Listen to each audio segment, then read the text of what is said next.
What's up guys, Trilogy here, welcome to Trilogy Effect. Today we're going to be doing a review on Cobra Kai Season 4, and I'm Trilogy of Trilogy Effect. We do gaming, manga, video games, movies, TV shows, stuff like this on my channel. I have curated playlists. I also do a podcast every week called Trilogy Talk. That's a long form. It's like 30, 40, 50 minutes episodes, depending on what topics we have for that week. And they come out every Thursday. You should definitely check that out. And if you want to support the channel, I definitely would appreciate it if you like, comment, subscribe. I also have a Patreon because I don't do ads or sponsorships on my channel. And anything you could help out with would really be helpful for the channel. With that said, let's jump into our review of Cobra Kai Season 4. And as far as Season 4 goes, the character development is far and few in between. There aren't really many characters who changed from when we last saw them. I mean, Miss LaRusso got a little bit of depth added to her. And she's funny. I've always liked Miss LaRusso as a character. She's always added just like a kind of normal person. Like, why are these guys obsessed with karate? And that's who Miss LaRusso is. But I did think it was cool how she had a bad streak as a kid and she relates to Tori and she kind of has a bond with her now. And I like that. It's kind of unexpected. It's not something you would expect the show to do as far as that goes, because she went from overprotective mom to concerned mom. And Samantha, do not get me started on Samantha. I am not a fan of Samantha. She's literally my least favorite character in the show. I like some of the nobody characters more than Samantha. She's so entitled, she's so petty, she's such a baby, she's always crying, she's self-centered. Don't get me started on Samantha. I am not a fan of her. She just can't make up her mind about boys. She likes Robbie, she likes Miguel. Like, make up your mind, woman. Like, come on now. Come on now. But yeah, anyways. And speaking of Miguel, the main character, him and Johnny in the first like 2 seasons, they were like the main characters. They had a father-son bond. And I really didn't like this season doing this thing where when Johnny was unconscious, he said Robbie's name, and that made Miguel feel like he was just filling a void in his life for Robbie.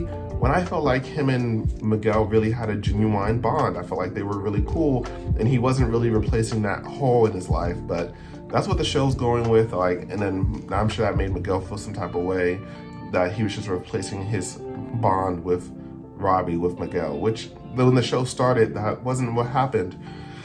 So I'm not a fan of that either. Terry Silver, now that's someone I am a fan of. That guy, Terry, the plot twist at the end, I did not expect that.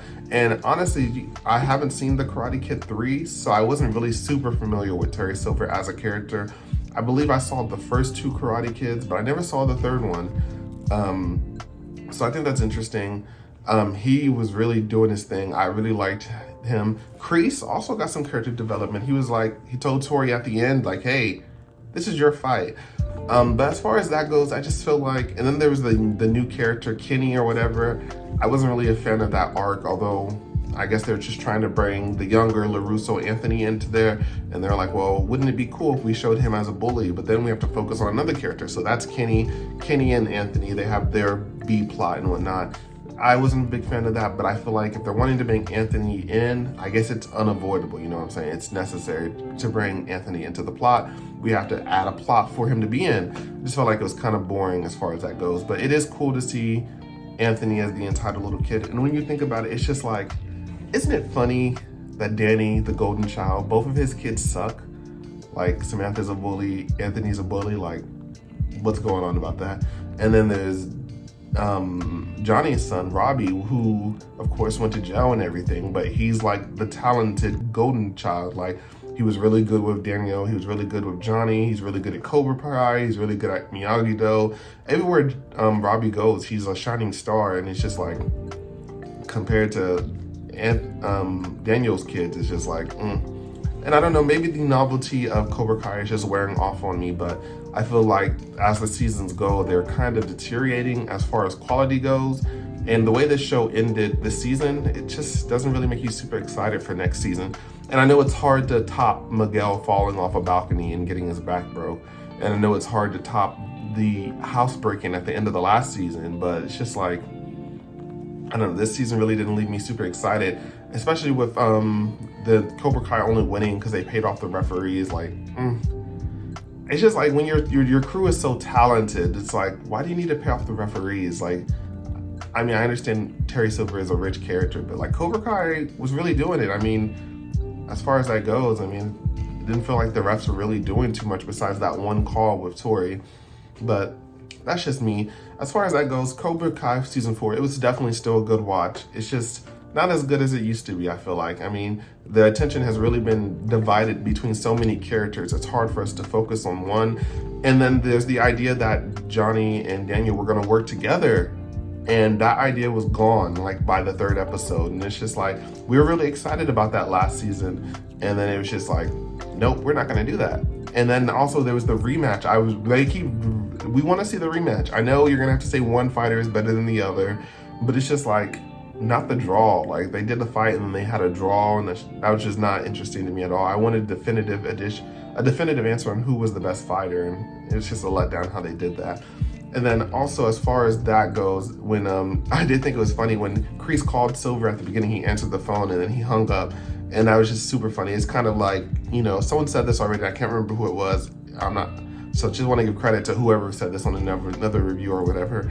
He was like, it's kind of like when we give Luke Skywalker the lightsaber at the end of The Force Awakens, and then at the beginning he just throws it behind him.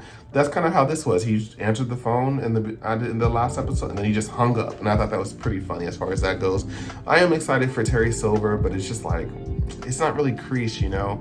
And then we did get chosen at the end, but I just didn't like how Daniel was like, yeah, we agreed to this, but you know what? I don't want to agree to it, you know? Forget it, you know? And I was just like, it's hard to root for Daniel because he's always doing weird stuff. It's hard to root for Johnny also because he's always doing bad stuff, you know? But it's just like, I know. I mean, I want to see my boy Miguel do much, but I know Zolo, which is his real name, he was cast as Blue Beetle in the Blue Beetle movie, so he's probably going to be super busy. They might be just inching him out of the show bit by bit because he didn't even fight this season. Like, is this Cobra Kai without Miguel fighting at the top? Like, it doesn't make any sense to me. But as far as that goes, he's going to find his dad, which I understand. It was kind of foreshadowed early in the season when him and Johnny were talking about their dads. But it's gonna be funny because his dad doesn't even know that he exists, and then he's supposed to be a bad person. Hopefully we get to see more Miguel fighting, but besides that, that's everything that we have. I'd have to give Cobra Kai season 4. It's still a good show, you know, and I'm still attached to these characters, so I'd probably give it like a 7 out of 10.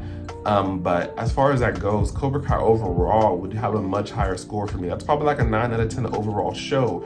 But just for me, the quality is kind of deteriorating. But that's what I have to say. I'm still going to be super excited for season 5. Hopefully we get 2 seasons this year again, like we did last year. And I'll catch you guys next time. Trilogy out.